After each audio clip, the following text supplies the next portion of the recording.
ATM మిషన్లో నగదు నింపే వాహనం నుండి భారీ నగదు దొంగతనం చేసిన కేసును గంటల వ్యవధిలో ప్రకాశం జిల్లా పోలీసులు ఛేదించారు. చోరీ సొత్తు మొత్తం 66 లక్షలు ఉండగా రికవరీ చేశారు. కేసును ఛేదించడంలో ప్రతిభ కనబర్చిన పోలీసు అధికారులను మరియు సిబ్బందిని ప్రకాశం జిల్లా ఎస్పీ శ్రీ గరుడు సుమిత్ సునీల్ అభినందించారు.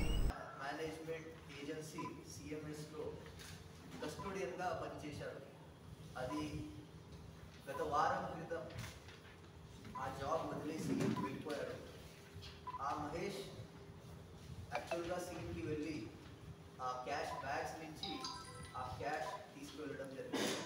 ఆయనకి సపోర్ట్గా ఉన్న రాజశేఖర్ అని మనిషి అదే ఫర్మ్లో కస్టోడియన్గా పనిచేస్తున్నారు.